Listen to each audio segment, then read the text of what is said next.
73. Army. The intelligent thing would have been to not dress in Death Eater robes. Looking like normal wizards would have made it easier to catch the Ministry employees unaware.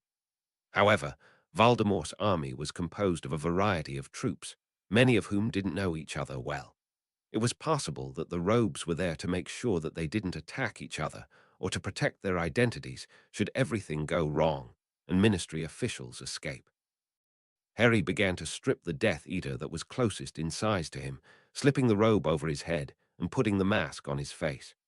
The robe had an unpleasant smell, the odor of death apparently, but a quick spell removed that. Having masks on your servants was a foolish mistake as far as Harry was concerned. It made it much easier for people to slip in and do what he was about to do. Harry had little doubt that anti-apparition jinxes had been placed over the entire building. The Death Eaters didn't want anyone escaping and warning everyone. The entrances would likely be heavily guarded as well. He had no idea just how many Death Eaters were here either. How many would it have taken to overwhelm the skeleton crew available at the Ministry after hours?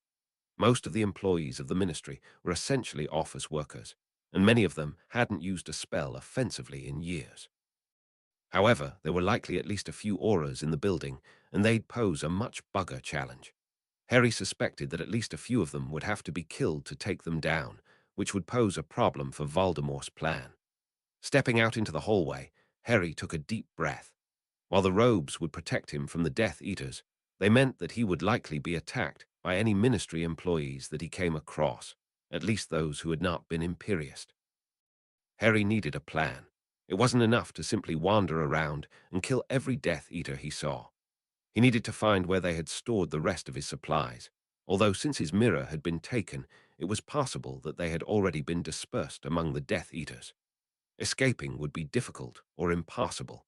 The Death Eater's entire plan revolved around keeping the Ministry employees inside until they could be subverted. Besides, if Voldemort managed to subvert the entire Ministry, even Dumbledore wouldn't be able to stop the army he'd have. The best thing would be to walk right up to Voldemort and kill him while dressed as a Death Eater. Harry doubted it would be that simple. He suspected that Voldemort didn't trust even his own followers overly much. He certainly wouldn't if he was in that position. Moving soundlessly across the thick purple carpets, Harry moved down the hallway. He heard muffled sounds from inside a room 3 doors down. He cautiously moved over toward the door and heard the sounds of tortured moaning inside. Glancing in each direction, Harry cast a supersensory charm on himself. With his hearing, he could hear 2 Death Eaters inside interrogating a Ministry employee. Harry hesitated. The Death Eaters were unlikely to kill the employee because of the plan. They might even obliviate him afterwards simply to make things easier.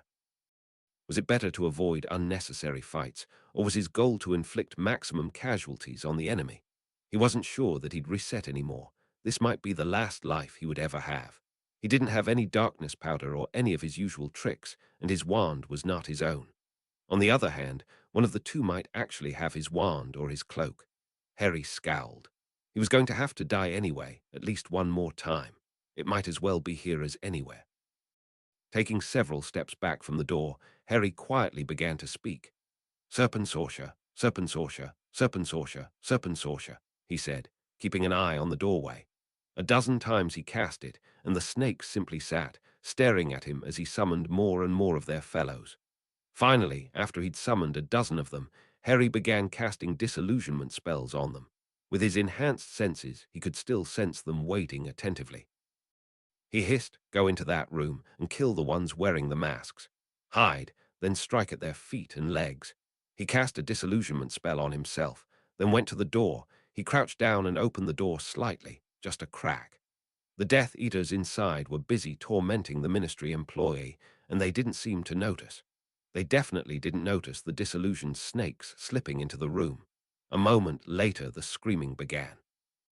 Spells were cast around the room, but the Death Eaters didn't know where the attacks were coming from, and they were each struck dozens of times. Harry waited until the room fell silent, then cautiously opened the door even further. The snakes were still striking at the bodies of the Death Eaters. The Ministry employee was unconscious. Harry summoned the 2 men's wands, then went over to their bodies and began to rifle them. They didn't have anything he could use.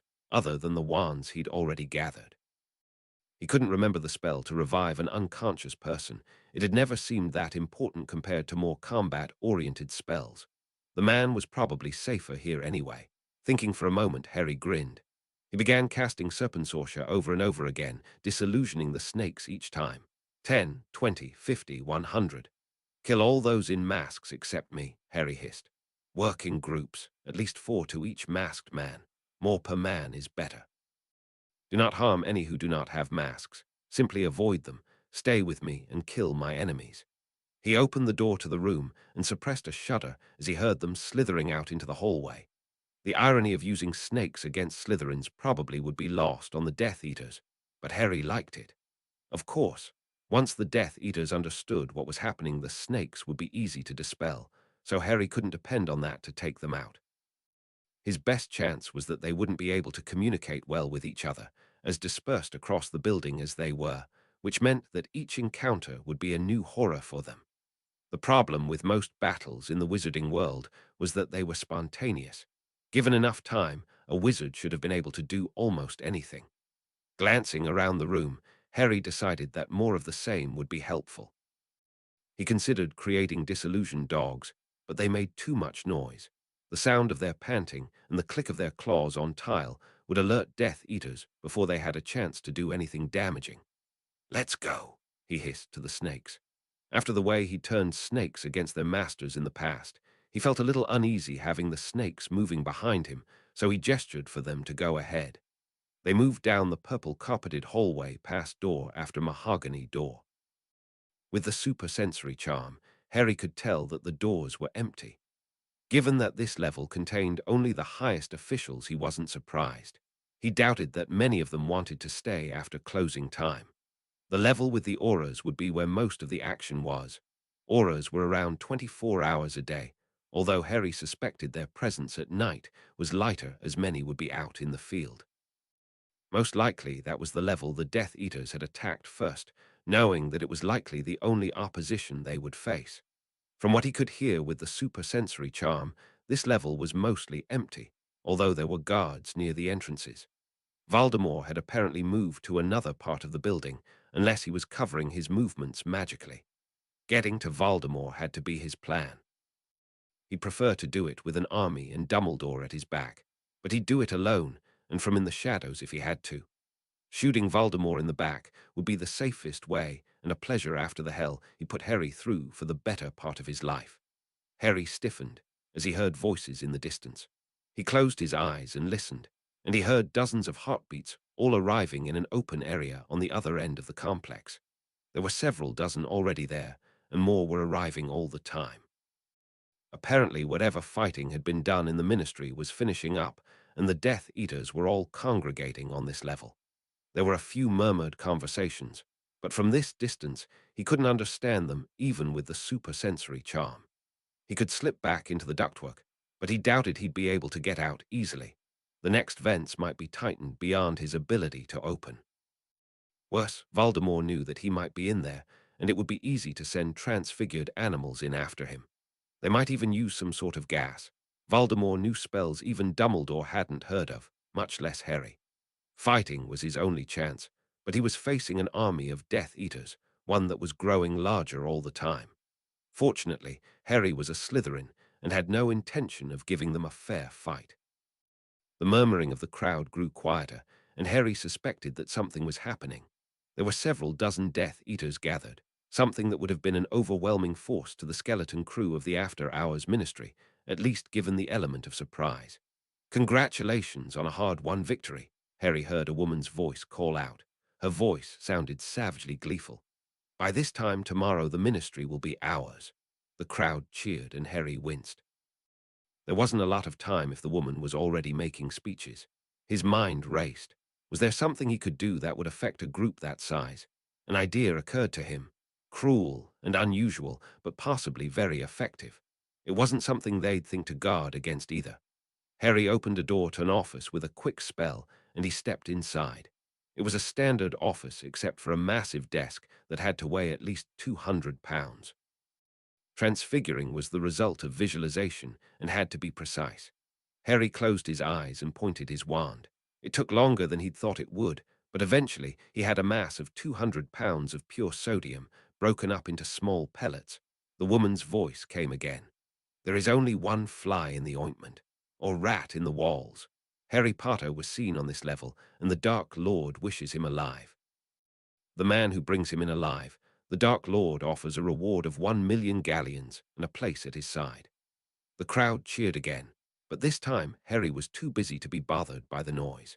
Avies, avies, avies, avies, Harry chanted, casting the spell over and over until the entire room was so filled with birds that he would have had trouble moving had they not been of his creation and under his control. It took a while for the crowd's enthusiasm to die down and for the woman to speak again. During that time, Harry kept busy, casting the same spell over and over.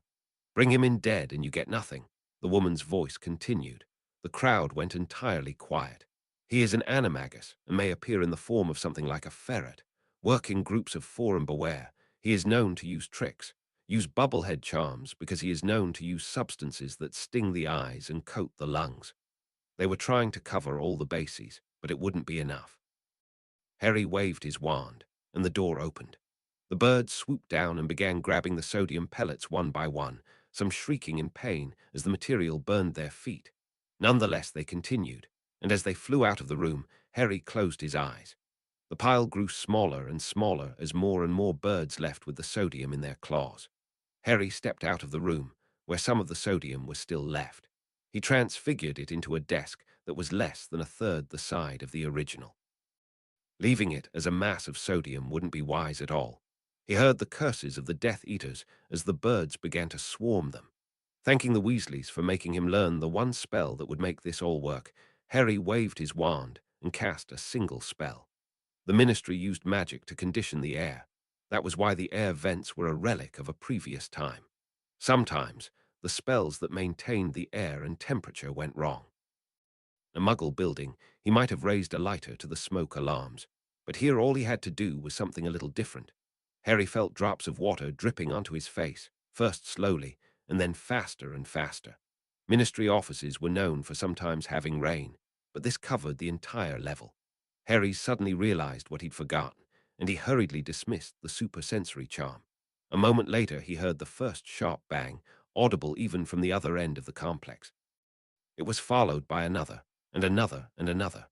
Each bird was carrying as large a chunk of sodium as it could carry, and sodium reacted violently in water. Some birds exposed the sodium to water earlier than others, but as the rainfall increased, the bangs increased in frequency and intensity. Each of the birds had become a miniature bomb, and each had been commanded to attack the Death Eaters. The bangs increased in frequency and intensity, and even from this distance, Harry could hear the sounds of screaming. It lasted much longer than he'd thought it would. Harry dismissed the rain.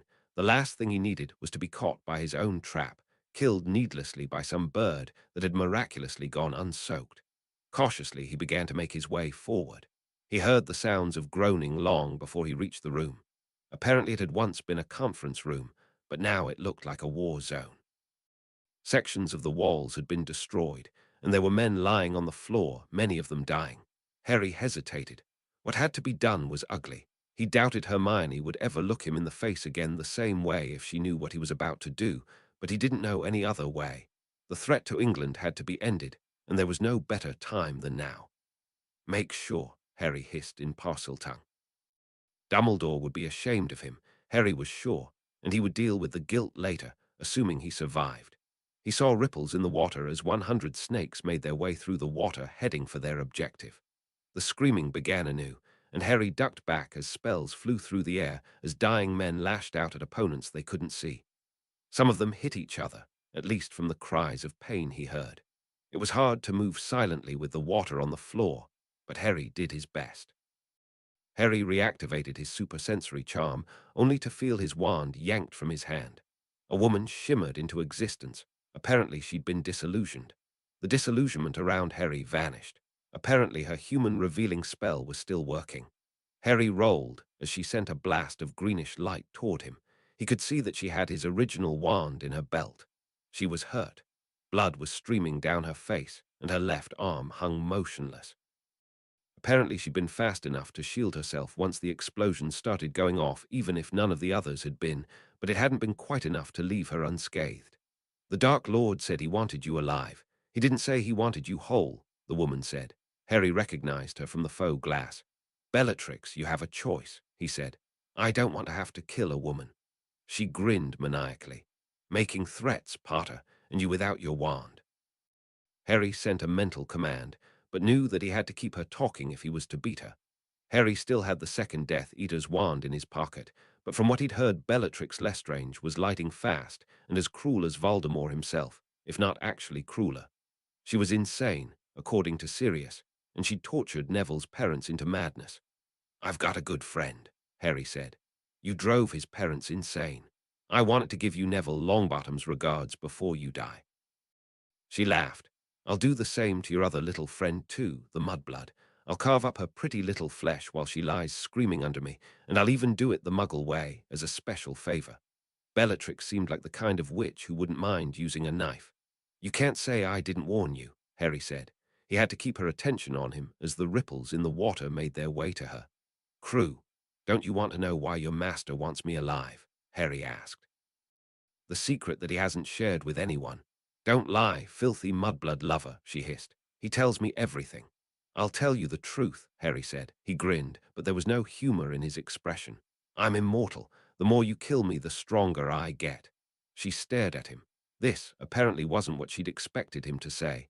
Harry had gambled that her master wouldn't want his underlings knowing the truth because it might demoralize them. Unfortunately for you, Harry said. When I kill you, you'll just be dead. Harry dove to the side as she pointed her wand at him, enraged. She screamed as 100 invisible snakes began striking her feet and legs. She shrieked in pain and tried to apparate away, but the building was warded against apparition to prevent the ministry employees from getting away. She fell, and the snakes began biting her in earnest, over and over. As fast as she flicked her wand, and the snakes vanished as though they had never existed. The same couldn't be said for the venom in her veins. The snakes were all real snakes, summoned from various places and returned there in the same time. Staring down at her dispassionately, Harry pulled out his second wand and he cast a quick Expelliarmus, gaining her wand and his own original wand. She scrabbled in her belt, presumably going for a bezoar. Accio bezoar, Harry said quietly. The stone flew into his hand and he stuck it in his pocket. She tried to grab it back wandlessly, but without a wand, her magic wasn't as strong as his was with magic. I tell you I'm going to send your master after you soon, Harry said. But that would be a lie. I'm going to destroy him body and soul, and you'll never see him again on this side or the other. Her breathing was growing more difficult. She was scrabbling backwards, trying to find a wand, any wand.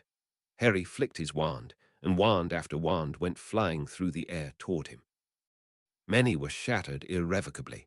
He threw them down and shattered them all with a quick spell. It would have been more merciful to have killed her, but Harry simply watched and waited for her to die. It took longer than he would have thought, and it was excruciating. He owed it to Neville after all. The fact that he wanted to vomit never showed on his face. 74. Voldemort. Screaming in rage, Bellatrix launched herself at him, claw-like fingers outstretched. Despite the number of snake bites she still was strong, and Harry grabbed her hands and forced her down. He kicked her away, and a moment later she was frozen. The hatred on her face was palpable. Harry leaned closer to her and said, I'm going to kill him, and when I'm done with that, I'm going to kill everybody who follows him. All the people you called friends. Gone. She couldn't speak, but her eyes told him that she'd happily murder him once she got free. I'll make sure the purebloods don't stay that way too, Harry said. A mudblood in every family. I'll do what I can to make sure of it. Of course, once I kill all your master's followers, I doubt there will be that many purebloods left. The more angry he made her, the faster her heart would race. The faster her heart raced, the faster death would come. Death by snake was never a quick affair, but given the number of snakes that had bitten her and the homicidal rage on her face now, Harry doubted that she would last longer than 15 minutes. Unfortunately, 15 minutes might be longer than he had. There was a chance that someone would have heard the explosions, even from the other levels, and they might be coming now. Harry thought for several long seconds before deciding on a course of action. An unpleasant thought, but it would probably work. Pointing his wand, Harry focused on what he was trying to accomplish. He'd never tried to transfigure anyone else into a mongoose, but he'd spent so much time trying to transfigure himself that he figured that it couldn't be particularly difficult. After all, the worst that could happen was that he would kill her, and that was happening already. Her form shifted and shrank. Harry stared at it critically, then pointed his wand again. Adding in the uncharacteristic eyeglass marks was harder than he would have thought, but eventually he got it. Harry then performed a series of spells on the still frozen mongoose, spells that would have made Dumbledore very disappointed in him. He'd read as many books on dark magic as he could find, mostly to figure out ways to avoid the effects of spells that were going to inevitably be used on him.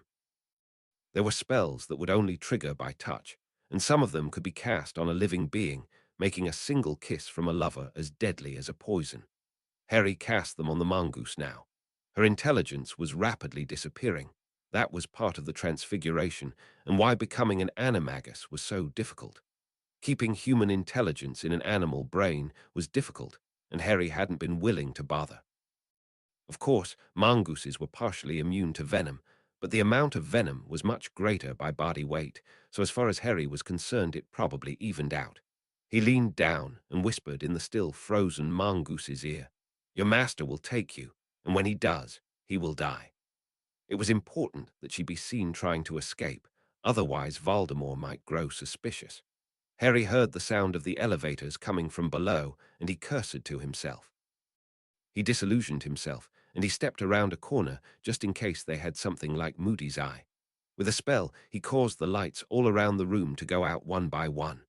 Poor lighting would have a psychological effect, making it more likely that they would accept the ruse. As the door opened, Voldemort stepped outside along with Dolores Umbridge and Barty Crouch, Jr. "Preparations will be made, my lord," Umbridge was saying.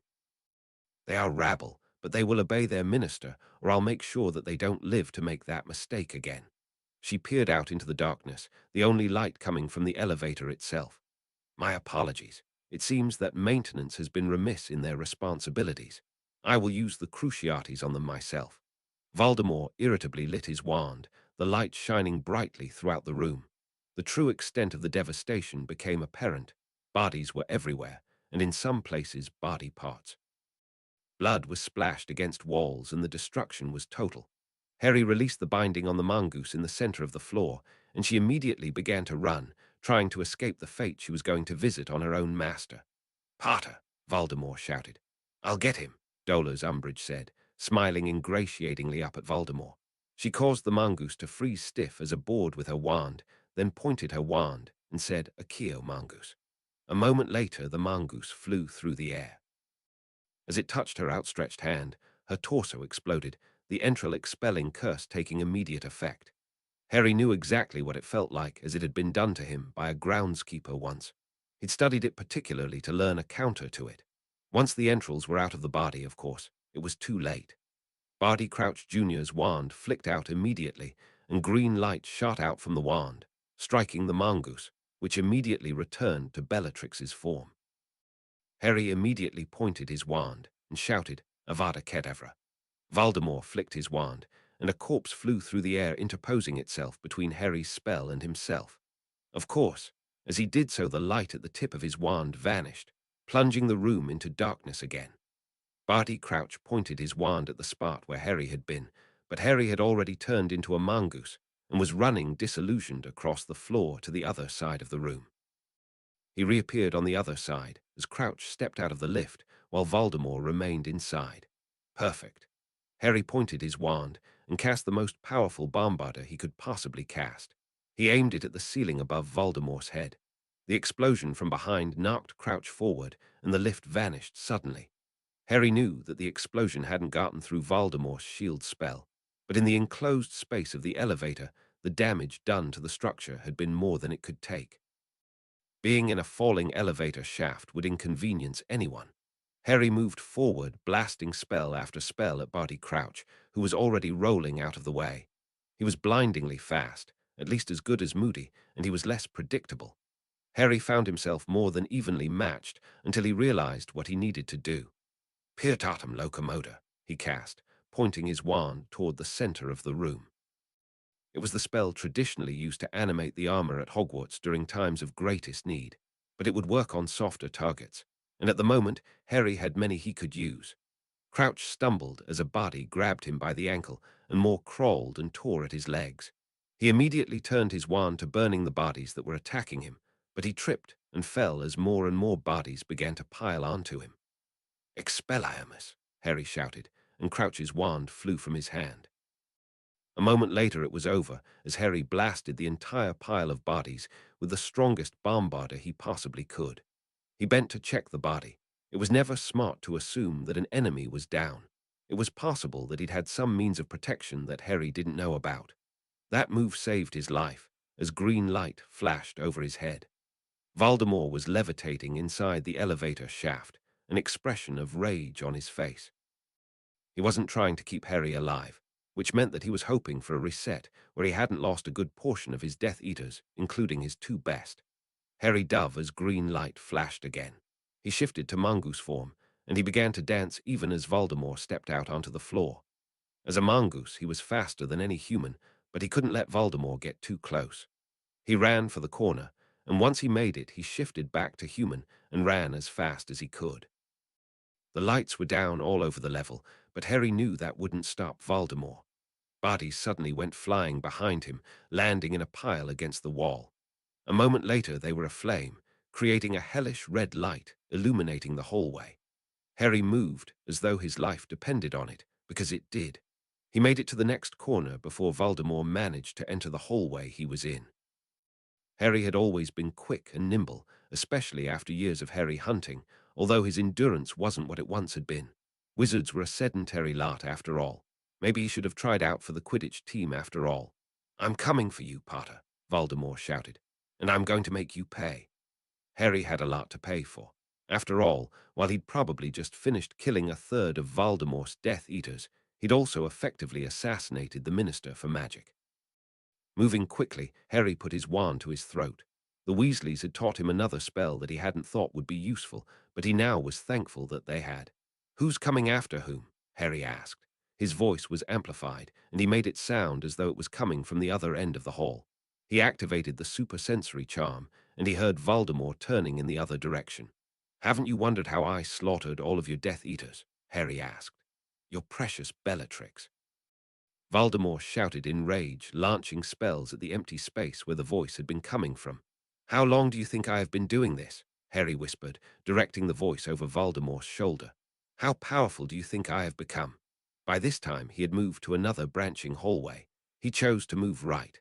Voldemort turned back in the right direction. "You've spent so much time trying to become immortal," Harry taunted, whispering in Voldemort's ear. "And I am the one who is forever. Kill me and you make me stronger." He was moving at a good clip, and Harry found himself wishing he'd learned Voldemort's tripline trap, the one that had beheaded him once. Harry moved down a second set of corridors. He was widening the distance between them. After all, he was younger and presumably more vigorous, although he had no way of telling how old Voldemort's body currently was. "I've eaten your precious Nagini," Harry taunted. "Destroyed your diary, the locket, the ring, and the cup. I found the diadem in the room of requirement, raided poor Bellatrix's vault. I found your mother's home in the cave by the sea." Voldemort stopped. "Liar! Why do you think I allowed myself to be captured?" Harry hissed again in his ear. "To draw you here so I could slaughter your army. Could you have killed so many in so short a time?" Harry kept moving, but whispered again. "You are no longer immortal, but I am forever. Your soul is almost gone, and when I destroy you there will be nothing. Enjoy oblivion as I wipe every memory of you from the face of the earth." He chuckled, his voice resonating in Voldemort's ear. "You have always run from death. I am your death. It is foretold. I will end you and everything you ever stood for." He had to keep Voldemort unnerved. The moment Voldemort had a chance to stop and think he'd use a supersensory charm himself, Harry quickly cast a Muffliato spell. It wouldn't completely protect him. After all, Voldemort would still be able to track him by scent, but it would prevent him from apparating directly to him. After all, Harry knew that Voldemort had been the one to cast the anti-apparition spell. He wouldn't have trusted anyone else to cast it. He didn't know of any spells to remove his scent. Undoubtedly, one existed somewhere, but he hadn't learned it. "You'll never see me coming," Harry taunted, voice in Voldemort's ear. "I'll strike from the darkness, and you'll be dead before you know it." Voldemort stopped, and Harry grimaced as he cast the supersensory charm. The Muffliato spell undoubtedly was causing his ears to buzz, but Voldemort immediately began to run, following Harry's scent. It was only a matter of time before he found Harry. Harry stopped and opened a door beside him. He began to transfigure a desk into the same powder he'd used to blind the basilisk. As an afterthought, he transfigured part of the mass into a dagger that he shoved into his pocket. The problem with following someone by scent was that you couldn't use a bubblehead charm.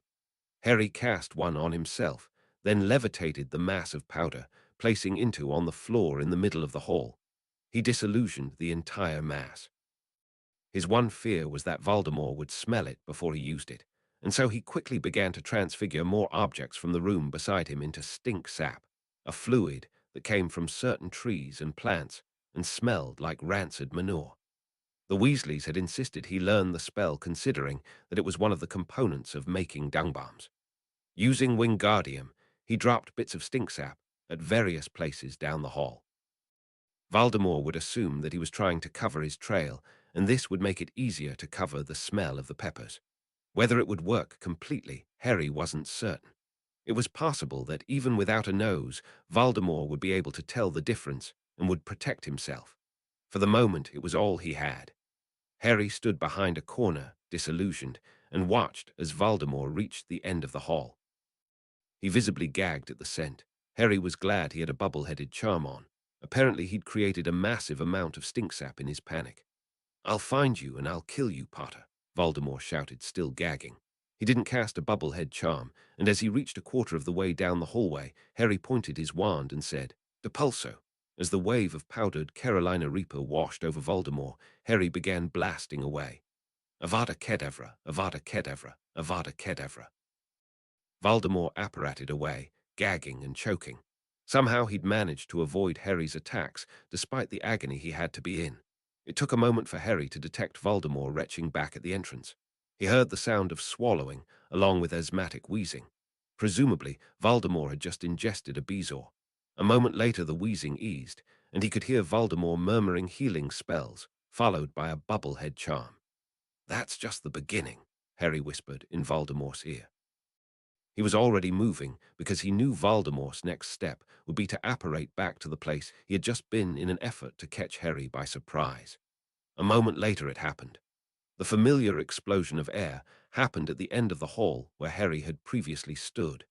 He didn't stand a chance against Voldemort in a stand-up fight, but Harry had no intention of giving him one. He wished that he'd had time to learn to apparate, although Voldemort had undoubtedly re-established the anti-apparition spell.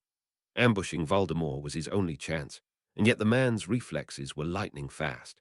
He was like a gunfighter in the American Old West, and Harry doubted that he'd be able to match his speed or accuracy despite all the training he'd had. After all, Voldemort was a genius. The psychological warfare wasn't working, so Harry decided to stop trying. From this point on, it was kill or be killed. Voldemort was moving down the hallways at a good clip, and Harry had to increase his pace to keep up. Despite the healing spells, the man's lungs had to be in pain, but he showed no signs of it. Harry had to slow him down. Fumos, fumos, fumos, fumos. Harry cast his spell over and over, smoke billowing from his wand to fill the hallway further and further back until it was impossible to see more than a foot in front of his face. Voldemort cast a quick muffliato, and Harry suddenly couldn't hear his breathing, footsteps, or heartbeat because his ears were filled with a loud buzzing. Harry switched forms, and he crouched into a corner. Voldemort had done something to mask his scent, a spell Harry did not know, and the smoke made it difficult to see anyone until they were very close. What Voldemort had forgotten was that the supersensory charm increased all of the senses, and as he lay with his stomach against the floor as a mongoose, he could feel Voldemort's approaching footsteps. This was it, his one chance to kill Voldemort. As Voldemort's legs came into sight, Harry exploded into action, running up underneath his robes. He bit and clawed, trying to get an artery, and everywhere he touched Voldemort's flesh shriveled and burned. Voldemort shrieked and tried to dance backward as Harry bit and clawed his way up his legs. Blood spurted as he bit into his, though, and Voldemort screamed, A Keo mongoose. Harry flew out from underneath Voldemort's robes, and as he did he returned to human form, lunging forward, dagger in his hand. Voldemort had defenses against every magical attack, but sometimes an old-fashioned muggle stabbing was the best option. As his dagger sank into Voldemort's chest, Harry felt a sudden feeling of satisfaction. Voldemort was staring at him with an expression of astonishment. Voldemort's hand clawed at the hand Harry had used to drive the blade in, but his other hand was already moving up to point at Harry. Harry grabbed at the other arm, but he was too late, and the man was too strong, even with his flesh burning under Harry's touch. He heard Voldemort say, Avada Kedavra. Green light flashed, and he knew no more. 75. Dead. Lying in the darkness, Harry experienced perfect silence for the first time in his life. Always before there had been the unconscious rhythm of his own breathing, the pace of his own heartbeat, the blood rushing in his ears. Now there was nothing and no one, and the silence was absolute. At first he had no thoughts, simply a basic awareness of existing. But after a time, he realized that he was lying on a surface of some kind. He wasn't simply a disembodied existence like Voldemort. He had form and substance.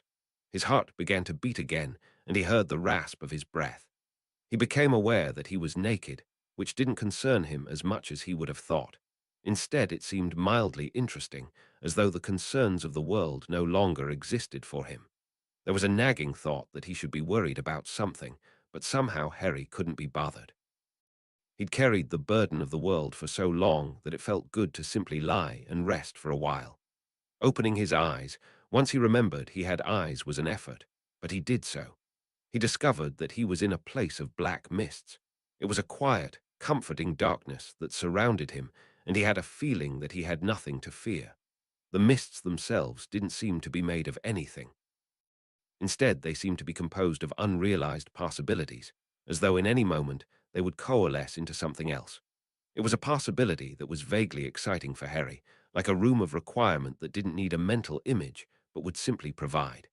Harry heard a sound then, a sickly, moist thumping sound that made him feel queasy. For the first time he wished he had clothes. As the thought formed in his head, a set of black robes formed nearby. Harry began to wonder if he really was in the room. He didn't question his good fortune, simply slipping on the robes. He had a vague thought that he should be more suspicious of the whole thing, but that part of his mind seemed to have still not awakened. As he looked around, the mists began to form themselves into something else. It was all oddly familiar. It started with the sky above, which was starry and black. The walls slowly formed, covered in silver frost that sparkled in the moonlight. Hundreds of garlands of mistletoe and ivy grew, crisscrossing the ceiling. There were tables everywhere, and great fireplaces. He was in the great hall. It was decorated for a time he didn't remember, although he remembered a flash of happiness as he danced here more than once. Harry was alone, except. He recoiled as he saw two infant-sized things lying underneath one of the tables, lost and forgotten. They were skinless and bloody, raw and mutilated. Hideous, they gasped helplessly for air even as they reached yearning for each other. Harry felt nauseated looking at them, and uneasy. There was something about them that made his skin crawl. You can't help them. The voice made Harry stiffen, and he whirled around. Adrian Pusey, Carlin Creevy, and Fleur Delacour stood behind him. They were all wearing robes of midnight blue. Fleur was as beautiful as he'd remembered, but he was shocked at how young Adrian and Carlin seemed. He'd always remembered Adrian as being older and more mature, but he died almost 2 years younger than Harry was now. He seemed like a child, and that shocked Harry. Carlin seemed tiny. Harry wondered if they resented him. You're all dead, he said bluntly. Amazing deduction, Adrian said, smirking. The sun is bright. It gets dark at night. Any other gems that you want to spring on us? Harry had forgotten how acerbic Adrian could be. He supposed that memory had a tendency to idealize the dead. Listen to him, Fleur said. Yes, we are dead. I am sure you have questions. Carlin was staring at the two figures under the table, and he turned and said, Maybe we can talk a little away from those. Harry nodded, and they all slowly walked to the other end of the hall. Fleur sat on the hearth of the great fireplace, and Carlin sat down beside her. Adrian stood, staring at Harry expectantly. Harry felt something stinging his eyes, an unfamiliar wetness on his cheeks as he said, I'm sorry. So sorry. Why? Adrian asked, staring at him. I couldn't save you. Any of you, Harry said miserably. I tried. I swear I did, but nothing seemed to work. I made my own choices, Adrian said. It was part of who I was, not being able to see other people hurt when I could do something to stop it. I wouldn't have been able to live with myself had I run away and left my friends to die. Fleur coughed delicately. I knew there was a chance I would die in the tournament. I didn't know I would die afterward, and I regret the life I would have had with my sister, but it was not you who brought me here, it was them. She glanced back in the direction of the table under which lay two monstrosities. What are they, anyway? Harry asked. We aren't experts by any means, Adrian said. We only know what we were told. Apparently when you and Voldemort died, you brought him along with you, both of him. Harry blinked, both of him. It took him a moment to realize. He brought the soul fragment that had been inside of him and the soul of Lord Voldemort, the man who had killed him, along at the same time. They can't reunite, Harry asked. Fleur shook her head. They will always long to be reunited with every fibre of their beings, but what has been done cannot be undone, not without genuine remorse, which they are both incapable of giving. So am I dead? Harry asked. In none of his previous resets had he had visions of any kind, of the Great Hall or anything else. If he was dead, he wanted to get on with it, face whatever fate he had in store for him. He was tired of living an endless loop, and he hoped there was better on the other side. Being trapped in endless resets for all eternity was his idea of hell. Considering that he did not believe himself to be a particularly good person, Harry suspected that might be where he was heading in any case. You are and you aren't, Colin said. He grinned up at Harry. You might say you are in between, so I'm not dead, but I could be. It's up to you, mate, Adrian said. You can give up all your troubles and come with us, or you can go back. It's totally up to you. Harry had never had a choice in any of his resets. He really hadn't had a choice in much of his life. He'd bounced from one thing to another, decisions made by the adults in his life, and his own contributions had always been working within the constraints imposed on him by others.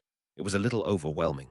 This one decision would impact the rest of his life, existence. What's it like? Harry asked. If he was to make a decision, he had to know what he was facing. We are forbidden to tell you much, Fleur said. Else the living would want to follow the dead well before their time. So it's good. Harry asked. It is for me, Fleur said. I think others have a different experience. She glanced back at the table under which the Voldemorts lay in endless pain and yearning. If this place was simply a way station between the living and the dead, it was possible that they were both facing something much worse on the other side. It's really good for me, Colin said. He glanced up at Adrian, and we've got each other. Don't you miss everyone? Harry asked. He'd certainly missed all of them, his grief tainted with feelings of guilt about not being able to save them, or even to say the things he wished he got to say to them before they'd passed. Time isn't the same over there as it is where you come from, Adrian said. We know that everyone will be with us, and it doesn't seem like any time at all before they do. Besides, Colin said, it's so amazing that you don't have time to miss anyone. It might be like that for you, Harry said. I'm not so sure it would be for me. He stared down at his hands for a moment before saying, You died a hero, Adrian, and Colin died an innocent. As for Fleur, well, she's Fleur. Death itself wouldn't want anything bad for her. He glanced back up to see Fleur blushing. For some reason it didn't seem to affect him the way it once had. What did you do that was so wrong? Fleur asked. Harry scowled and looked down at the floor. I murdered and wanted to murder. Schemed and planned and took advantage of my friends. I put people in danger who never should have been in danger. He glanced at Colin, who was staring at him in a disconcerting way. Do you think you will be judged for those things, and not for the things you did right? Fleur asked. For every person whose life you saved. You saved those who I couldn't from a troll, Adrian said. A better job, and you still just a child. I had friends among the people that you saved from the Dementors, Colin said. Friends that I'll get to see now that I would not have ever gotten to see again.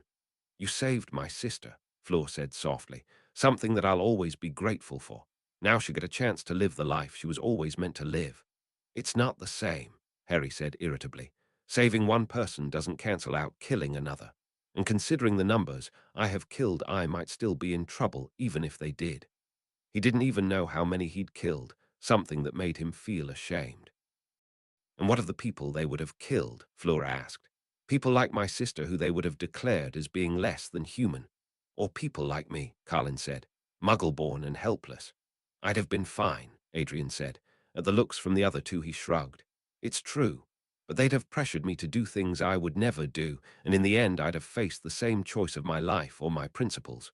I hope I'd have made the same choice, but I really don't know. Despite his heroism, Adrian had been a Slytherin, and Slytherins tended to be pragmatic in a way the other houses weren't. So I have a choice, Harry said. Go with you or stay. He thought for a long moment, then looked behind him. What about them? You say we are connected. If I go back, does that mean they'll live again? If it did, that would make his choice easy. He hadn't gone through everything he had to simply bring Voldemort back to the world. No, Adrian said. Your deaths broke the final link. Whatever you decide, they stay here. It's over then, Harry asked. Really over? It won't be easy, Colin said. Despite his incredibly youthful looks, he spoke like an adult, and Harry wondered if he only appeared as he remembered him because he remembered him that way. He wondered how much time they'd all really been away. While it could have been moments, it could have been an eternity. After all, they'd said that time did not work the same there. You'll still have to deal with the Ministry, Adrian said. With the fact that you killed a lot of the Wisengamot and the Minister. Harry might wind up in Azkaban, depending on whether the government that was left decided to make him a hero or a villain. He was already a wanted man. The other Slytherins won't like the fact that you killed a lot of their parents and relatives either, Colin said. Even if he managed to avoid prison, he might have to go to another school entirely, which bothered him for some reason. Death is easier, Fleur admitted. Life is hard, but as wonderful as the place I am now is, I would have loved to have had a chance at a life. There was a wistful tone to her voice, and she stared off into the distance. Harry felt a renewed sense of guilt, and he suspected that he'd always feel that, not matter how long he lived. He should have saved everyone. He should have been smarter, faster, done more, and spent less time on frivolous pursuits. Maybe he could have saved everyone. You could get a girlfriend, finally, Adrian said. Have lots of fights and making up. Some people like that sort of thing. You could have kids, Colin said. He smiled up at Harry. Have a chance to give somebody a better life than what you had. Love is worth hardship, Fleur said, if you are willing to work. He'd always focused so much on survival that he'd let every other part of his life lapse. His vision had narrowed so that survival had been the only thing that mattered. Even the few friends he'd made had always been on the periphery. Even Hermione, his best and truest friend, had been pushed to the side in order to protect her. In another life, they might have been equal partners, working together toward the goal of freeing the world from tyranny. Instead, he'd kept her away from it all, and in the process he suspected that he'd kept her from reaching her full potential. He could have used the members of Dumbledore's group to better effect, but he'd never trusted any of them, and Dumbledore had kept them separate as a result, perhaps sensing that Harry wouldn't have reacted well. If he went back, he had the habits of a lifetime that wouldn't vanish overnight. He'd still be paranoid, looking for shadows that no longer existed. Of course, some of those shadows might still exist. After all, it was unlikely that Voldemort had brought his entire organization with him to the Ministry. There had to be Death Eaters still out there wanting to avenge their leader's death. Did Harry really want to spend a lifetime jumping at shadows? Why are we in the Great Hall? He asked suddenly. Death shouldn't look like Hogwarts. That seemed wrong somehow. Death was supposed to be all white fluffy clouds and hops and wings or something. Harry actually wasn't that clear on it.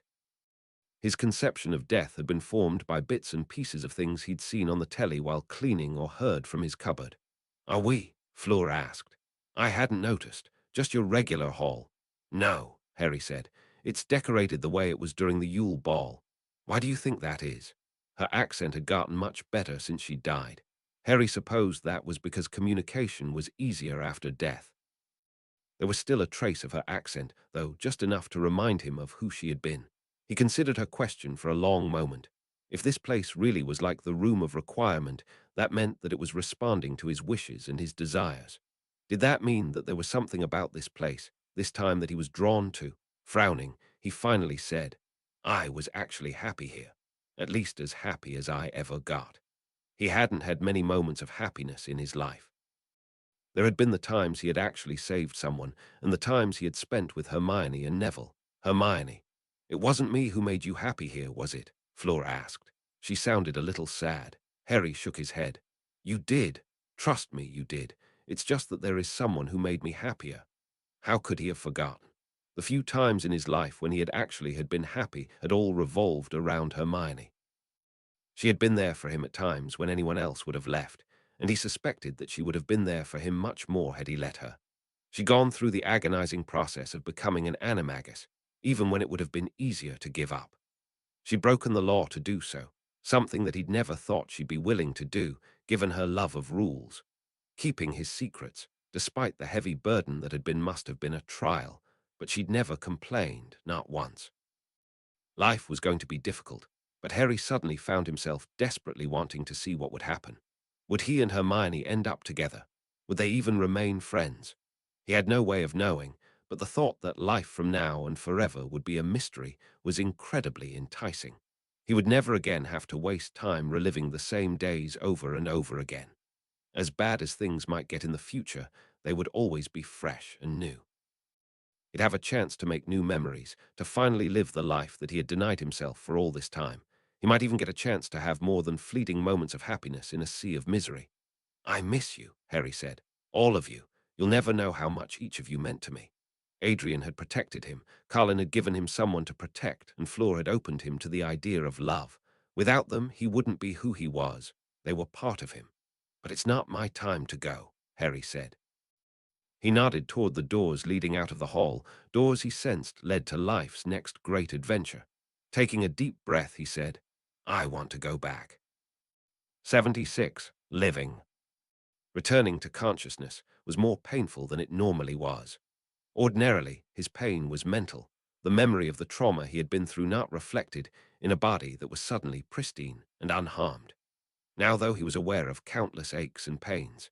It was hard to breathe again. Either he'd been re-injured somehow during his battle beneath Voldemort's robes, or the Ministry healer hadn't done a particularly good job in the first place. It wasn't an immediate transition this time, either. Normally, he simply blinked into consciousness. Now it came in fits and starts. He was vaguely aware of wands pointed at him, of frantic voices shouting in the distance. Somehow none of it seemed to matter. Even the fact that he couldn't move, probably due to a spell of some kind, didn't bother him.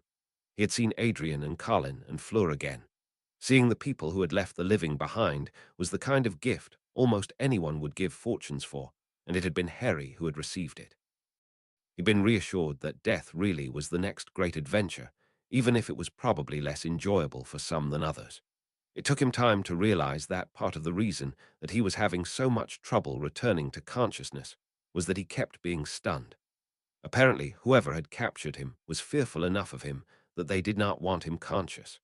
Were it Death Eaters who had captured him, he'd be either dead or constantly tortured at the moment. That said, it was likely the Ministry that had him. He had been accused of murdering the last minister for magic. It was ironic that while innocent of that charge, he was now actually guilty of killing the current minister. He had a vague sense of time passing. There were moments between stunners when he started to return to lucidity. Finally, he woke. He was in a room with heavy, dark stone walls. Massive chains were attached to his wrists and feet, leading back to the wall behind him. There were no windows, and there were 3 auras sitting on chairs staring at him. Their wands were in their hands, which were resting on their laps. They were afraid he'd be able to wandlessly and silently control a single aura. Having 3 wouldn't have stopped Harry had he actually studied that skill. He'd have simply taken them over one after the other. Presumably, there were watchers from outside the room to keep him from doing just that. "So I'm a prisoner now?" he asked. His voice was dry and parched. 3 men glanced at each other, and finally the one in the middle spoke. "You killed half the Wisengamot, the minister, maybe the current minister. You expected something different." "I killed Voldemort and his followers," Harry said.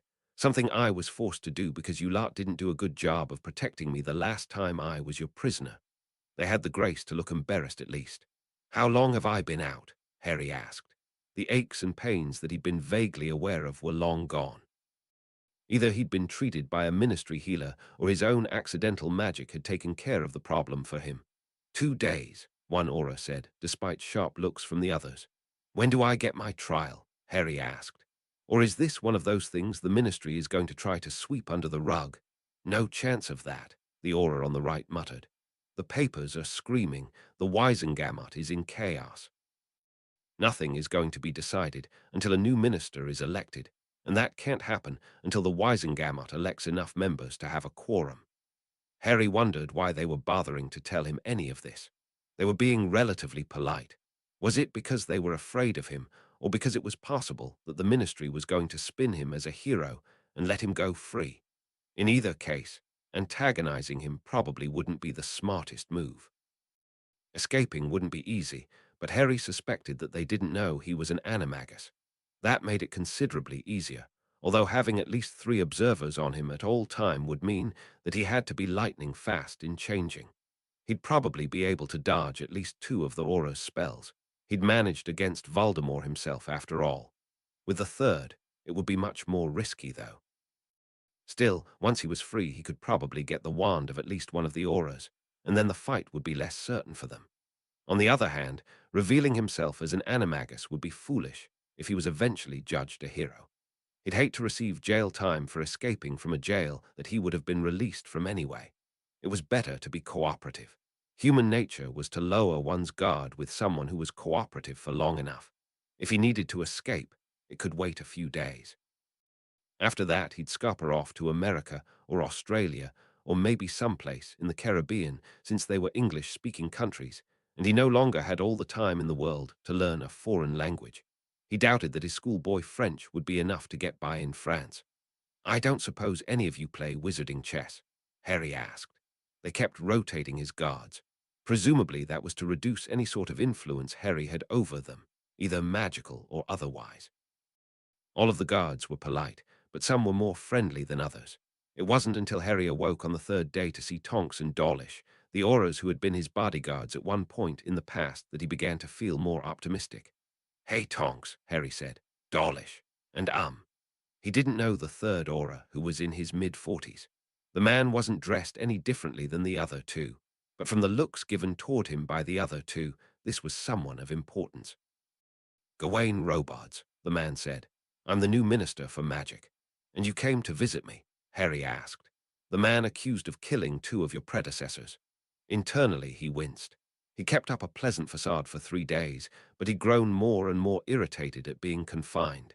He'd found his mind wandering more and more to escape, which, considering that Azkaban was an island, probably wouldn't be easy. This was the one situation where being a fish animagus might actually be somewhat useful, although with Harry's luck, he'd have just been eaten by a shark. He'd just have to transfigure a boat once he got a wand. Once he was on the open ocean, it might take him forever to find his way to land, but he'd figure it out eventually. "This is my first visit after I was appointed," Robard said. "You apparently have many friends, and the case against you for the terrorist bombing is unraveling as we speak." "Oh?" Harry asked. He'd hoped that having killed off the majority of the pureblood faction in the Wisengamot, that the remaining members would appoint those with ideologies more similar to Dumbledore's. With enough of them on his side, it was possible that he would emerge free and clear. However, examination of your wand after you were recovered showed some rather unorthodox spellcasting, along with several unforgivables. "I think you'll find that none of the dead were killed with Avada Kedavra spells," Harry said. "I only used them on summoned animals." "And the Imperius?" Robards asked. "I used that on an animal as well," Harry said. "It even had the virtue of being true, as Bellatrix had been an animal at the moment that he'd cast the spell." Robards grimaced. "According to the Legilimens working for the Department of Mystery, you are quite the accomplished Acclumens." Harry had been feeling occasional brushes against his shields for the last 3 days, part of the reason he'd been so irritable. He'd entertained himself by creating false thoughts and memories for the auras to follow as they sat across from him playing wizarding chess. Shrugging, Harry said, "I get by." "Good enough that Veritasrum likely wouldn't work on you," Robard said. He grimaced again. "It would be your word against those who were there, and they are all dead." "Convenient that," Harry said. Robards leaned forward. "The thing is, no one is quite certain how you pulled it off. You used some unconventional transfigurations, but nothing that could cause the kind of slaughter that we saw in the Ministry." "The Muggles have a saying," Harry said. He suppressed a grin. "A magician never reveals all his tricks." Robards closed his eyes and sighed heavily. "People are saying you are more powerful than Dumbledore and Voldemort put together," Robards said. "That's a heavy burden." "It'll only matter once I get out," Harry said. Robard stiffened. You're assuming that you will. I saved the wizarding world, Harry said, and the minister was under Voldemort's control at the time of her death, which I never intended. You aren't saying you didn't kill her, Robard said. I'm not saying I did, Harry said. He'd listened to enough cop shows on the telly through the doors to his cupboard to know how a suspect was supposed to act. And what would you do if you were released? Go back to school, Harry said. It might be a little awkward to go to a school where I'd killed the parents and brothers and uncles of half my house. I might end up at another school. He'd hate to leave Hogwarts and Hermione, but he'd given it a lot of thought, and he wasn't sure he had much of a choice. And after that, Harry shook his head. How much thinking do you think I've done about my future post-Voldemort? I never even bothered to assume I had a future until now. Certainly had no intention of doing something stupid like dragon handling, monster hunting, or curse breaking. He'd been killed often enough that he had no intention of dying again any time soon. Frowning, Harry said, I might go into business with some of my friends. They've got some ideas that could make quite a few galleons, especially with some celebrity endorsements. You don't want to become an aura? Robards asked. Or work for the ministry? Harry shook his head. I've had enough fighting and death for. Well, it feels like lifetimes. I think it's time I go into the business of making them laugh instead. The minister looked oddly relieved. Harry wondered if the man had somehow thought he was coming for his job. It wasn't as though a teenage boy could be made minister anyway, at least as far as Harry knew. Binns should have spent more time talking about how the government worked than goblin rebellions. It seems to me that you have done wizarding Britain a service, Robard said, and that your being held here was for your own protection. Harry smiled congenially. So I'm free to go then, Robards nodded. Harry glanced down at the shackles on his wrists and ankles, and a moment later small puffs of smoke came from the keyholes. The shackles came loose a moment later, and Harry stood, rubbing his wrists. Harry! Tonk's shocked exclamation made him look up at the pale faces of the three people facing him. The manacles had all been heavily spelled against transfiguration, which would have been enough to stop most wizards. However, Harry had been slipping sweat and saliva into the keyholes for the past 3 days, and his sweat and saliva was certainly vulnerable to transfiguration. There were all sorts of materials that would dissolve metals, although the risk of dissolving his arm with them was fairly high. However, the manacles were thick, and all he had to do was dissolve the internal workings of the lock and get out before it burned any further. He'd been dissolving the locks for days, one tiny piece at a time. It had been something to do, and it would help him keep his animagus abilities secret, which might keep him alive someday. There was a look of fear on Robard's face, one that Harry suspected he'd be seeing a lot from now on. It was all based on a lie, of course, the lie that he'd killed Voldemort through power. That lie might be the one thing that protected him from now on. After all, there were still former Death Eaters out there, although Harry wasn't sure of how loyal they would be to their master now that he was permanently dead. Worse would be his classmates, many of whom might be seeking vengeance for the deaths of their relatives. In retrospect, he probably should have recruited an army and had them kill his enemies. The death toll on his side would have been higher, but at least everyone wouldn't be blaming him. However, then he would have had the deaths of people he cared about on his conscience. He hadn't allowed himself to care about many people in this life, but the ones he did he would protect to his last breath. Harry was a little unsteady on his feet, but he smiled at the three people in front of him who had their wands out. He saw the tip of a wand sticking out of Tonk's pocket. Apparently the decision to release him had already been made, and Robards had simply intended to threaten him into following the ministry line. The ministry was corrupt, and that didn't seem likely to change any time soon, although Harry suspected that Hermione would do her best to change that. He wasn't sure it would last, though. Wizards were almost as foolish as muggles in who they elected. Harry gestured, and his wand was suddenly in his hand. He suspected that neither Tonks nor Dawlish would attack him, but he wasn't sure about the minister. The man's wand came up for a moment, then dropped. I don't suppose anyone has a comb, Harry said, and maybe a shower. I hardly think I want to face the press looking like a madman. It might cause a bit of a panic. I'll see to it, the minister said curtly. He stood up and left suddenly, although Harry noticed that he didn't turn his back to Harry. You shouldn't provoke him, Tonks said. You've had enough trouble with ministers already. Both auras looked a little nervous around him. Harry wondered how much of it was him breaking supposedly unbreakable locks, and how much was his victory over Voldemort. "I'm on a streak," Harry said. At Tonk's expression, he said, "But I'll try to be good. What kind of trouble could I possibly get into from here on anyway?" Harry wondered at the fact that neither aura seemed particularly reassured. He'd have to play up the fear angle for as long as he could. There would be a grace period when no one would attack him for fear of what he might do. Eventually, however, fear always faded and people became complacent. The only way he'd be able to survive would be to become just as powerful as people thought he was. It might take him a lifetime to match Dumbledore or Voldemort, but now, for once, he had that time. Somehow, now that he knew this was his only life, the time he had left seemed even more precious than it had before. More importantly, he knew the secret to which much of the wizarding world seemed oblivious. Sometimes, it was better to be clever than to be powerful. The powerful often had things easy enough that they never looked any farther than they had to. Even Dumbledore had quit looking for creative solutions to his problems long ago, and he seemed like more of a free thinker than most of the wizarding world. Harry had no intention of being an agent of change. It was in his best interest to keep most of wizardkind stupid and complacent. If they learned how effective it was to get clever, they'd escalate things, and Harry alone wasn't as clever as tens or hundreds of wizards. So his best bet was to play along and try to maintain the status quo. The quicker he could fade into the shadows and become anonymous, the safer he would be. Unfortunately, that probably wasn't going to happen for a long time.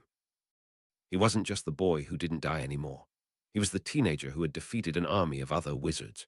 He'd saved the wizarding world single-handed, and as a Slytherin, there would be people worried he planned to become the next Dark Lord.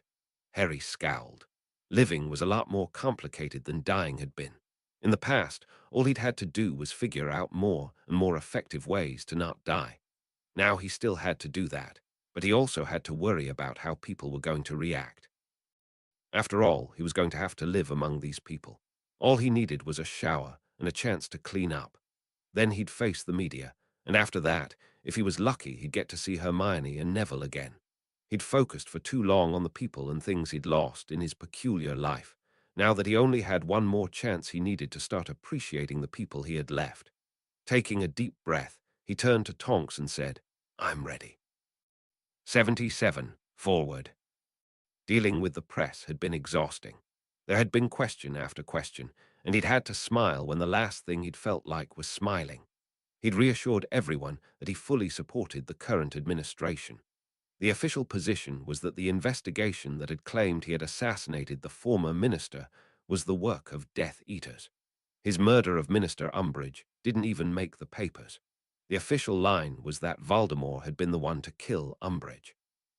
Harry suspected that the new minister intended to keep her death over his head as a way to keep him under control. The fact that Harry could imagine a half-dozen ways to assassinate him already probably didn't help matters.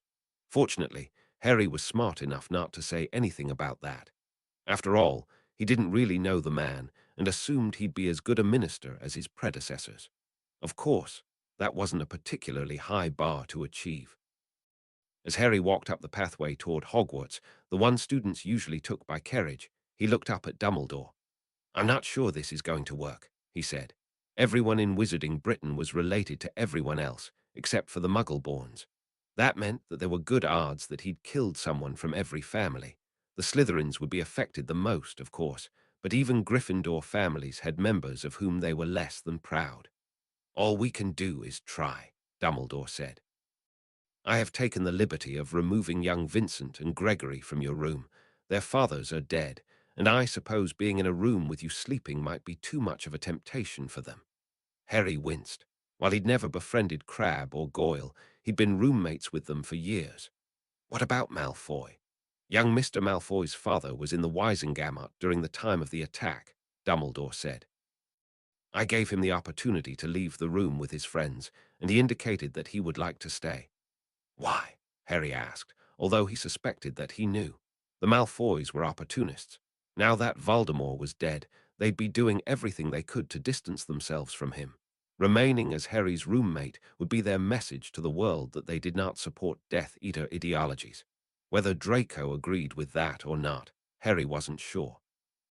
I suspect that Draco was sincere in his wish to remain, Dumbledore said. You will have to ask him why.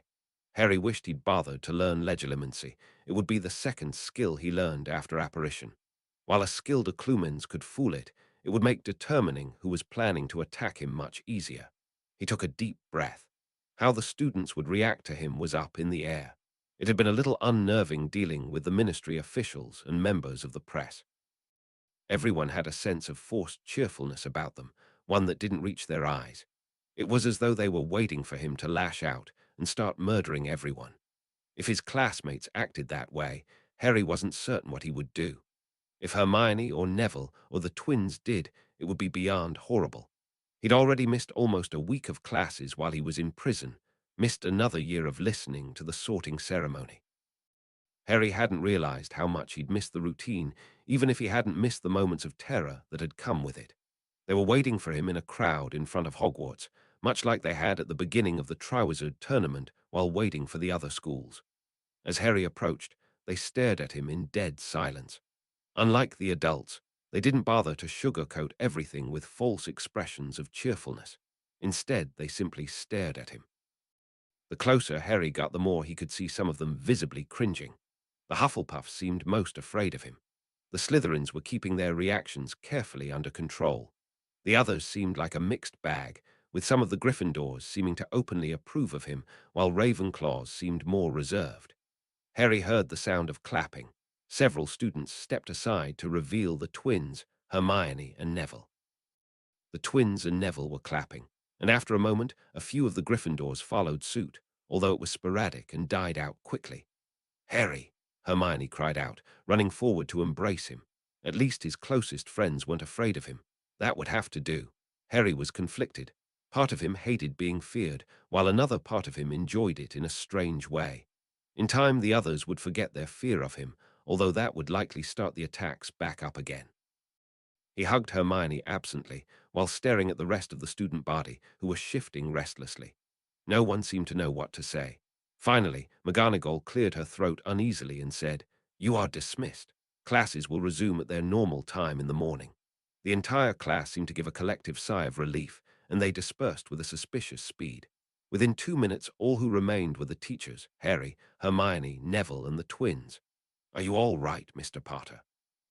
McGonagall asked. Harry shrugged. "There's fewer people trying to kill me today than a few days ago. I call that a positive development." "But are you all right?" she pressed. "Sometimes the things we do in war can haunt us." Harry wondered if she had her own burdens from the last war. She'd been the first person to actually ask him the question. Everyone else had tiptoed around the issue, even Sirius. He thought for a moment. "I don't think I've really dealt with it yet, but I'm not dead." That's got to amount to something. She smiled wanly. A moment later, the twins had put their arms over his shoulders. "You've got to tell us how you pulled it off," George said. Fred grinned. "The ultimate prank against Voldemort and the Death Munchers." Harry stared at them, then grinned a little. He'd refused to tell the Ministry what he'd done, but he just might tell the twins. After all, they might be able to devise even better twists on what he had already done. After all, being clever was good, but being clever while having clever friends was even better. "Harry," Draco said. He was sitting on his bed staring down at a book. The room looked bare without 3 of the beds. In a room meant for 5, 2 beds looked awfully lonely. "Blaise didn't stay?" Harry asked.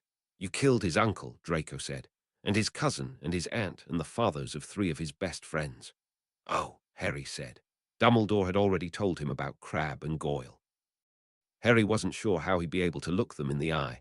He didn't regret what he'd done, but he'd regret the pain that it was causing them now. "Why did you stay, then?" Harry asked. "My family likes to say that we should have been sailors," Draco said. "We always know which way the wind is blowing." "And right now the wind is blowing toward me," Harry said. "Your father doesn't resent me."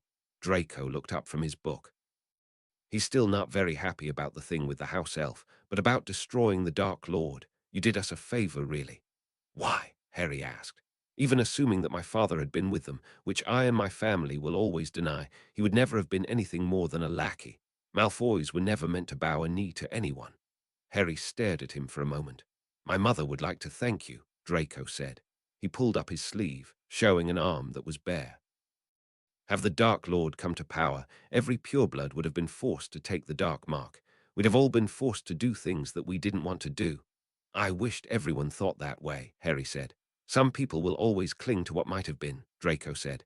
And also it helps that you didn't actually murder half my family. Harry was silent for a long moment. Do you think it will get better? For you? Draco asked. I really don't think so. The papers said you killed something like 2% of wizarding Britain. That means practically everybody lost someone. Not the Malfoys, though. Somehow Lucius had managed to be elsewhere during the attack. He'd probably spun it to Voldemort as plausible deniability, but he'd really been playing the odds. There was a prophecy that indicated that Voldemort had a fair chance of losing, and Lucius hadn't wanted to be anywhere close when that happened. So what do I do? Harry asked. Die, Draco said. At the expression on Harry's face, he shrugged. Or at least make everyone think you have. If no one knows you are alive, then nobody's coming after you. Draco had been around him long enough to know what was likely on his mind. Harry nodded after a moment. It was something he'd have to consider, although it couldn't possibly be as easy as Draco made it sound. After all, he wasn't willing to lose a finger and kill 12 muggles while placing the blame on someone else. Well, we'll see how it goes, Harry said finally. He'd thought he was a social pariah the first year, but it had nothing on what he experienced now. There was none of the bullying he'd experienced, at least, but everyone gave him a wide berth. Other students did their best not to sit near him. Those who failed to find other seats pretended not to be afraid, but Harry could see it in the stiffness of their shoulders and the tenseness of their expressions. The only ones who seemed entirely unaffected were his friends, but with them being in other houses, he didn't get to see them in class very often. Harry would have imagined that a life after Voldemort would be paradise. He'd spent the last 7 years or more of subjective time obsessing over survival. Voldemort had been the one, overwhelming part of his life. Now that Voldemort was gone, Harry didn't know what to do with himself. He no longer had a purpose, and he was suddenly at a loss. The isolation didn't help either. He found himself feeling oddly depressed at times. Was this what his life was going to be from now on? Was he going to be a pariah? Maybe Malfoy had been right. Faking his own death and starting life as someone new had an appeal that was growing on him. Malfoy was going out of his way to be friendly, but Harry wasn't sure if it was genuine or simply a way to keep Harry from tracking down his father and murdering him. He needed to find a purpose in his life, something more than simple survival. He'd spent too much time focused on that, and not enough time on learning how to live. Before he'd filled his time with constant training, with planning and plotting what he was going to do to survive Voldemort's next plot. Was he an adrenaline junkie? Did he actually need the fear of death to enjoy himself? Fear had been an ever-present part of his life, and now that it was gone, he didn't know what to do. After 3 weeks, he finally went to his head of house. Mr. Potter, Snape said, stepping back and letting him into his office. Harry had noticed a certain hesitance in his other teachers, even though it had faded quickly. Snape, however, had continued to treat him as he always had. Considering that Harry might very well have killed Snape had things been different, Harry thought it was ultimately very decent of him. Harry sat down and looked up at Snape, who had continued standing. He hesitated, not sure of how to begin. He looked down at his hands and then finally spoke. I don't think this is working, Harry said. There was a long silence. Harry forced himself to look up at Snape, who was staring at him, his face expressionless. Did you really think it would? Snape asked. After you killed their parents and brothers and uncles? Harry hunched his shoulders. I guess I'd hoped they'd understand. I didn't have a choice. How much would you understand if someone killed Miss Granger? Snape asked. Or Mr. Longbottom, or one of the Weasley twins? Snape shook his head. The last time someone killed someone you cared about, you killed him, and as many people who worked for him as you could find. What makes you think that any other Slytherin would be any different? They seem afraid of me, Harry said. For now, Snape said. But human memory is fickle. Eventually, someone will decide that you can't be as dangerous as everyone has said. And on that day, you know what will happen. Harry shook his head. I will have to inform the family of another student that their child is dead, Snape said. At Harry's expression, he continued. I have no doubt that given your unique talents you will find a way to survive. The other students here do not have the benefits of your situation. None of the other students at Hogwarts had seen real battle, while Harry had grown up seeing nothing but battle. He'd seen death and destruction that no one else could relate to, at least no one who wasn't someone like Moody or Snape. He had more in common with battle-hardened auras and former Death Eaters than he did with his own classmates. "I'd hardly call them benefits," Harry said. Apparently Snape knew more about his situation than Harry had thought. Harry suspected that Dumbledore must have shared the truth with him after Voldemort's death.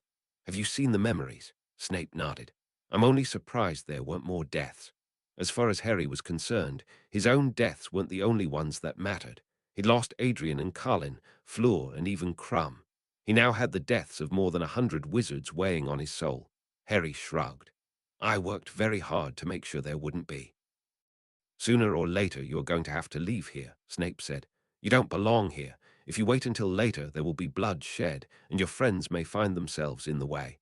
"Won't that happen anyway, even if I'm not here?" Harry asked. "What with them being obvious targets?" "Think like a Slytherin," Snape said. "Convince the world that they are no longer your friends, and they will no longer be targets." Harry's mind raced with possible strategies. It would have to be a particularly nasty falling out to convince anyone. The twins had the acting ability to pull it off, but he wasn't sure about Hermione or Neville. "So what about me?" Harry asked. "You have owls this year," Snape said. "There have been cases where students have been given the tests at non-standard times." "I could pass defense easily," Harry said. "Charms and transfiguration, too. I could probably pass care of magical creatures, but I wouldn't have a chance in history or arithmancy, and my astronomy and herbology scores would be pretty iffy." He didn't mention potions, knowing that Snape would have a pretty good idea where he would likely stand there. "There are private tutors," Snape said. "I know you can afford them. Even if you could not, I know you have an ability to study. If motivated, I'm sure you could learn the year's curriculum in a month." "Motivating me generally involves trying to kill me," Harry said, scowling. "Your classmates will probably begin motivating you sometime in the next few weeks," Snape said. "And as skilled as you are, there are times when even a neophyte gets lucky." Harry nodded grimly. As good as he thought he was, all it would take would be for one of his classmates to get lucky, or for Harry himself to get distracted. Hermione wouldn't be happy that he was leaving, and Neville would be equally as unhappy. However, he was certain that he could convince Dumbledore to allow them to flew to Sirius's house at times when no one knew they were there. He might even be able to sneak into the school to meet them in the room of requirement at times. With his invisibility cloak and his skills at being stealthy, he doubted that he'd have a problem finding his way around. It surprised Harry to realize that the thought of leaving was actually making him feel better. There were too many memories here, too much guilt. Every time he looked at another student, he always found himself wondering if he'd killed one of their relatives. Out in the world, though, that wouldn't be the case. He had money, and he had ideas about how to make more. Maybe a lot more. He could travel and seek out tutors from every continent, learning magic that British wizards had never dreamed of. In the wilds of America and Australia, Africa and the continent, he might find the skills everyone already thought he had. He might be able to surpass Voldemort or even Dumbledore. Even better, he might find a place where he could live in relative safety and make a home. The general malaise that had been overtaking him for days was lifting as a sense of excitement filled him. Harry was no longer the kind of person who would ever be happy in one place. He needed a purpose in life, something to strive for. Surviving had been that purpose for almost half of his life, longer if his time with the Dursleys counted. That wasn't enough now. He needed to start living to find a way of life that he enjoyed. He wasn't sure what that would be yet, but he at least had a sense of what direction to look.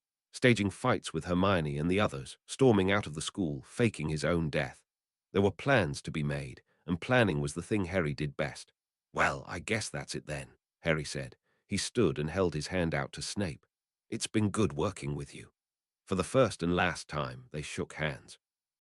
For the first time that Harry could remember, he found himself actually looking forward to the future. 78. Epilogue. Another year gone, one more to go. Hermione couldn't help but feel a little melancholic. Life at Hogwarts hadn't been the same since Harry had left. Life with Harry had been exciting, if hectic, and that had been with her being on the edges of his life. She couldn't imagine what it would have been like to be him. His plan to fake his own death hadn't panned out at all. No one had believed that someone who could destroy half of Voldemort's death eaters in less than an hour would die. Faking his own death was exactly the sort of thing he would do, and everyone knew it. Now stories of him appearing all around the world popped up at times. There was even a segment on Wizarding Radio dedicated to his sightings. In vanishing, Harry had only fueled an intense interest in him. People bragged about having been his classmate when they had been afraid to give him the time of day before. Heroes were always easier to revere from a distance. In his absence, he had grown into a cult figure. No longer just the boy who lived, he was now the boy who fought. People idolized him and feared him in a way that he likely wouldn't have known what to do with had he been around. Keeping her distance from Harry had been difficult, but she'd understood why he was insisting. She could protect herself, but her parents would be helpless should someone think to threaten them. It had been months before people had started to believe that she and he were no longer an item. Her general sense of malaise had probably helped to sell the story. She'd thrown herself into her studies, and if there were times when she and Neville slipped away to visit Dumbledore, taking the Floo to see Harry, no one was the wiser. There were other times when he came to visit in the castle, although those times were more dangerous. After a while, though, the visits became less frequent. Harry was traveling, and intercontinental apparition was only possible for the most powerful of wizards. Many wizards didn't bother to apparate at all, which Hermione found incomprehensible. She stared out the train window. She should have just apparated home instead of bothering to take the train. It had been a sense of nostalgia, and the feeling that she wouldn't be riding this train very many times in the future. Still, there were limits to nostalgia, and the train trip seemed longer every year. Muggle trains were considerably faster, not surprising since this one had been stolen in the 1800s. However, the Ministry wasn't likely to steal a more modern train just for the comfort of the students. "So tell us about your new boyfriend," Lavender Brown said, poking her in the shoulder. "Isn't he the third in 2 years?" Neville had gone home with his grandmother, leaving Hermione stuck in a car with some of her less interesting classmates. That might be part of her feeling of malaise. "He's from Brazil," Hermione said shortly. "He's older." "Muggle-born?" Lavender asked. Hermione nodded, turning her face back to the window, hoping that Lavender would get the message that she wasn't in the mood to talk. "And he's going to pick you up from the station." "I suppose." Lavender giggled. "He's a brave man if he tries to date Harry Potter's girl." "Harry's got nothing to say about who I date," Hermione said sharply. "He gave up that right almost 2 years ago." "Sorry," Lavender said, although she didn't sound sorry. None of the others seemed to understand the kind of danger that kind of speculation would put her in. In their safe, perfect worlds, that kind of danger was just fiction. They lived in a safe, perfect bubble where the biggest worries were grades and which boys were going to ask them out.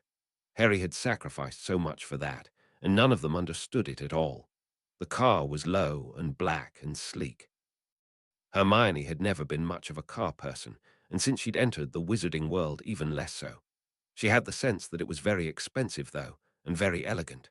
Her boyfriend stood tall and dark and handsome, his swarthy Latin features smiling broadly as she walked cautiously up to him. She had no visible luggage.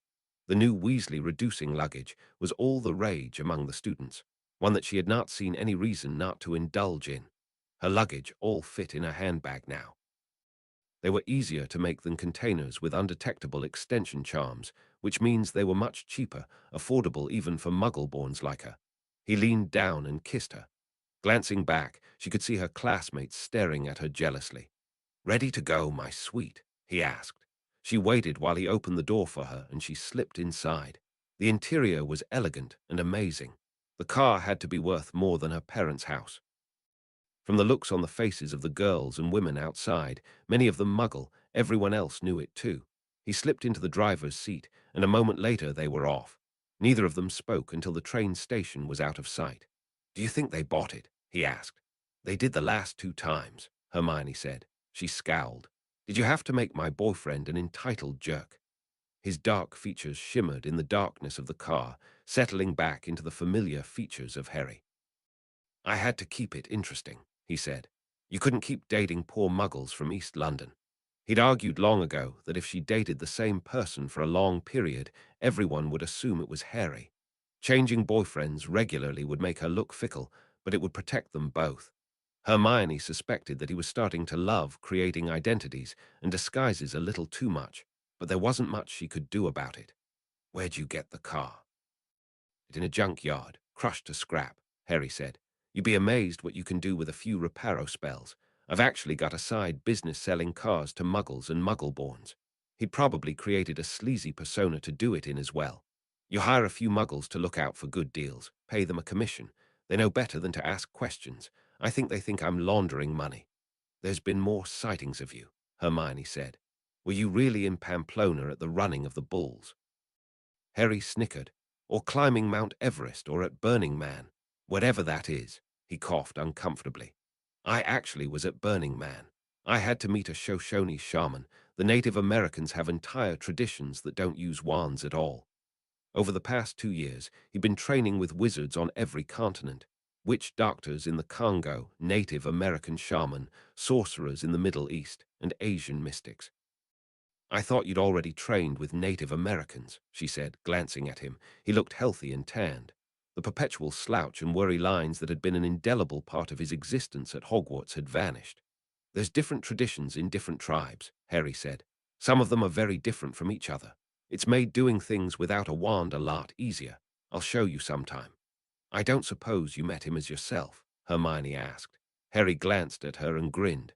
"No. I was Jeffrey Anderson, Muggle-born from Australia. He developed a real talent for acting and languages. He'd fooled her several times just to prove he could do it. It irritated her every time he did it. What boggled her mind wasn't that he had temporary disguises. It was that he had identities that he kept up. Some of them had businesses, and each of them had their own manufactured background and personalities. As far as the people around him were concerned, each of them was a real person." They stopped next to a large, empty field outside of town. Harry leaned toward her, and for a moment she thought he was going to kiss her. Instead, he whispered an address in her ear. Where the field had been a rather large house appeared. She glanced at him, and he grinned. "Can't be a rich jerk of a boyfriend without a nice house." It wasn't as nice as Neville's house, but her parents' home could have fit in the driveway. "How can you afford all of this?" Hermione asked. "I've got another identity that buys houses and flips them," he said. At her look of incomprehension, he said, "Buys a house cheap, maybe one with a lot of damage, then fix it up and sell it for a lot more. With magic, something like that would be a lot easier than doing it the Muggle way." "It just seems like cheating," she muttered. Harry grinned. "My whole life is about cheating. I'm not hurting anyone. People who buy from me get a nice house or a nice car, and it doesn't really matter to them how I did it." He probably had bank accounts as a muggle and as a wizard in multiple countries. Most other countries didn't use goblins as bankers, and there were different systems. "You are your own secret keeper?" Hermione asked. Harry nodded. "Sirius helps me cast the Fidelius charm. Dumbledore helped me once. I'm trying to teach Darby, but he doesn't seem to get it." "It's illegal to teach wizarding magic to house elves," Hermione said, staring at him. "It's only illegal if they catch you," Harry said, grinning. "And frankly, I don't care what the Ministry has to say." Hermione wondered just how powerful Harry was getting. From the things he'd told her over the years, he'd learned things that even Dumbledore didn't know, even if he didn't have the man's vast combat experience or raw power. "How many of these places do you have?" Hermione asked. "A few," Harry said evasively. "Most aren't this big, of course. I think it's important to have safe houses that no one knows about." Meaning that he kept the locations of his safe houses spread through the people he needed to make him the secret keeper. Doubtlessly, he'd never even tell her where all of them were. The habits of a lifetime were hard to break, after all. Hermione wondered if he'd actually obliviated Sirius as to the location of some of the houses. She hoped he hadn't, but she wouldn't put it past him. He'd undoubtedly used the Weasley twins as well. He was their secret backer for an industry that had gone far beyond a simple joke shop. Their line of shrinking luggage had probably made them as much money as the rest of their business put together, and from what she'd heard from Ron Weasley, they were expanding internationally. It had gotten to the point that they were employing half the Weasley family, and they were still struggling to find enough employees. If Harry was sharing in the profits from that, then he was a rich man even without any of his other scams. "This place isn't what I wanted to show you," Harry said. He stopped the car and stepped out of it. She followed suit, and as she closed the door to the car, she felt him put his arm around her. Closing her eyes, she leaned her head up for a kiss. but instead she gasped as she felt herself being pulled through a tube. It seemed to last forever, much longer than any apparition that she'd ever experienced. A moment later, she stumbled, feeling slightly sick. She was on a beach and the sun was setting. The ocean was beautiful and the sky was lit with colors that she couldn't remember ever seeing in England. Looking back, she saw a house on the beach. The wall facing them seemed to be made up entirely of glass. The view from inside had to be spectacular. "Where are we?" she asked. "You said you had a boyfriend from Brazil," Harry said. "So I thought it was appropriate." "Brazil?" she asked, flabbergasted. Only the most powerful wizards even attempted intercontinental apparition, and she hadn't heard of anyone bringing someone along with them at the same time. His powers had to be vastly above what they were the last time she'd seen him if he'd even attempted something like this. "Why are we here?" she asked. "How do you feel about learning the Fidelius charm?" Harry said, grinning. "Me? I thought it would be good to have a place that was only for the two of us," he said. "A place that no one else can go." "But how can I get here?" From his pocket, Harry pulled a small box. Hermione's heart fluttered. Opening it, he pulled out a ring. It clearly wasn't a wedding ring, but it was still beautiful, a thing of entwined golden leaves and a small sapphire. "The stone is a portkey keyed only to you," Harry said. "Touch it 3 times in a row and you'll be pulled here, no matter where you are on the planet." Hermione stared at the ring. Was undoubtedly his way of protecting her, giving her a way to escape that people wouldn't expect, since the jinxes to stop portkeys were different than those to stop apparition. Still, it was the first jewelry he'd ever given her, and her hand trembled a little as he slipped the ring on her finger. "Are you expecting trouble?" she asked. "Always," he said. "There are still pockets of ex-Death Eaters out there. Most of them aren't out for vengeance or anything, but none of them like the Ministry much. If they stumbled across me, they'd attack me if they could." Hermione had heard rumors of groups of terrorists found dead, and not always in Britain either. Some were Muggle terrorists, and others wizard. Many of them had been in places Harry had admitted to having been. She was afraid to ask him about them for fear of what he'd say. Sometimes she wasn't sure she knew him anymore. In some ways, she never had. Part of her was looking forward to getting to know him, a task that would likely take a lifetime. She stood watching the sun set for a while in silence. He stood next to her. He had to feel pretty confident that they were isolated if he was standing with her in the open in his original face. "I've disillusioned us both," Harry said at her expression. He couldn't have gotten through her occlumency shields, which meant that he knew her well enough to know what questions she was likely to ask. That was a little scary. "So where do you go next?" she asked. She meant to ask was where they were going to go, but for once he wasn't as clued into what she meant. "I'm going to college," he said. "What?" "It's not just magic I've been studying," Harry said. "I've been working hard to get good enough at Muggle subjects to go to college." "Why?" There had been a time in Hermione's life where the thought of going to college hadn't been a question. It had been the inevitable progression of a smart girl's life, something that simply happened after secondary school ended. The wizarding world seemed almost purposefully designed to thwart that. No education that wasn't about magic after the age of 11 meant that wizards who wanted to return to the Muggle world were woefully unprepared. Catching up with 6 years of education in just 2 years while simultaneously studying other forms of magic and starting businesses on the side was the action of a madman. "They try to keep us away from Muggles," Harry said.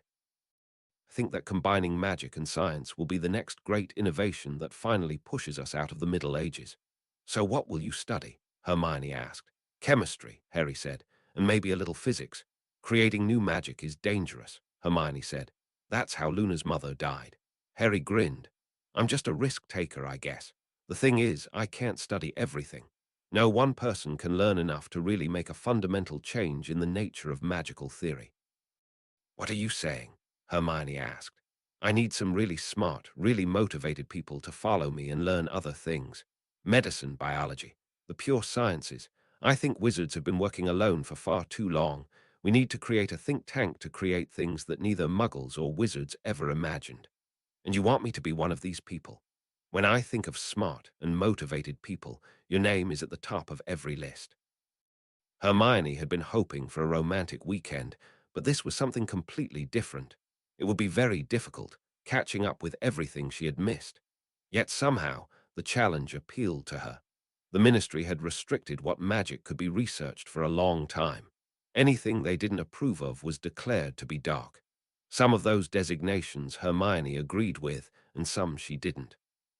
What Harry was suggesting was likely to be illegal, or would be made illegal shortly after the Ministry found out about it. The Ministry wanted to create a world where wizards couldn't live in the Muggle world. The most dangerous wizards to the Ministry were those who could vanish into the Muggle world without a trace. "You know this will cause trouble, don't you?" Hermione asked. Harry smirked. Sighing, Hermione said, "And I suppose you want me to do all this extra studying on my own time. Revise your papers a couple fewer times and you ought to have plenty of time." "Fine," she said, pretending to be irritated. He saw through her, of course. "Ready for that weekend I promised you." Glancing back at the beach house, it was Hermione's turn to grin. "I'll race you," he said. Laughing, Hermione chased Harry across the sand. Life with Harry was never going to be conventional, but more and more she saw him beginning to relax and enjoy life. The dark spectre of the past would always be part of him, but he was learning to make peace with it. His childhood had been all about death, but that didn't mean that his future had to be. Life could be good, and Hermione was determined to be there, as Harry learned just how good life could be. Seeing him smile was the best reward.